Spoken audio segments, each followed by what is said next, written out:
Today I want to talk to you about a life plan.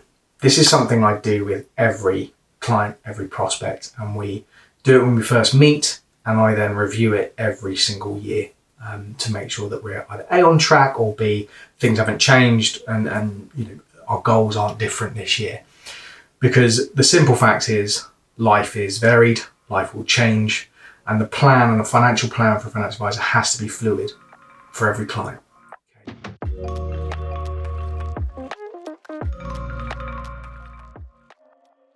What a life plan very simply is it looks at 4 key objectives over time.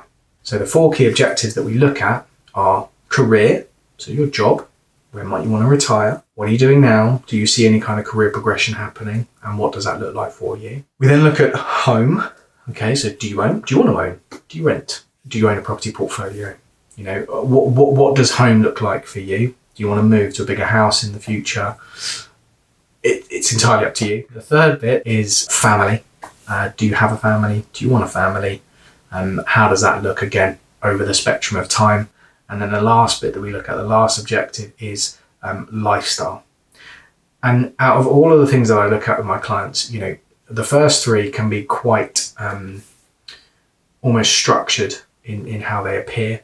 But with lifestyle, this is the one that I find is quite important, because a lifestyle, or the things that you enjoy doing, it's kind of what gets you out of bed in the morning. All right, it makes life worth living, and these can be hobbies, it can be seeing your friends, it's why you go to work, why you earn money. And in that lifestyle bit, it's always the question, what matters most about money to you? Because those are most likely the things that you're going to want to see happening now. You'd love to do more of if you could. But as you go through life and you get to the end and towards retirement, and you no longer have income coming in and you've got to rely on something else, these tend to be the things that you really, really want to keep doing in retirement. They're the one thing that kind of is a constant for you. They're the things that you love doing. Okay. So again, a life plan is those 4 key objectives over time. Okay.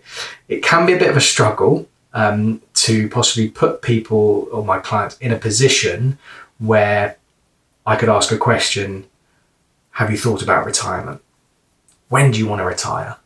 Okay. And for a lot of people, the reaction is, I haven't thought about it. It's some distant thing in the future that I don't have to worry about right now. The reality is that for a life plan to work, we have to have these goals. Okay, so if I think of Covey's 7 habits of successful people, habit number 2 is begin with the end in mind. So in order to make a financial plan work, or to help with a client's future planning, beginning with the end in mind means that effectively you might want to retire at 65. My job, or the job of a good financial advisor, is to say, okay, how do I make that happen?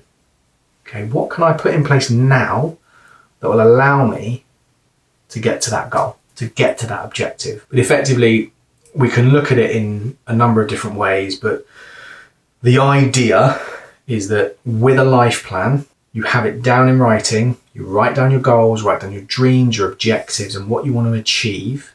And the job of a financial advisor or financial planner is to help you implement the steps that will get you to where you want to be. And that is a life plan. It's fairly straightforward to do. I would encourage anybody and everybody to do a life plan. Happy to help. But ultimately, this is going to be totally unique, totally individual to you. Okay. So get writing your goals down, get writing down and putting on paper exactly what you want to do, when you want to do it by, and give yourself something to aim towards. It's really, really important that you do it. Thank you.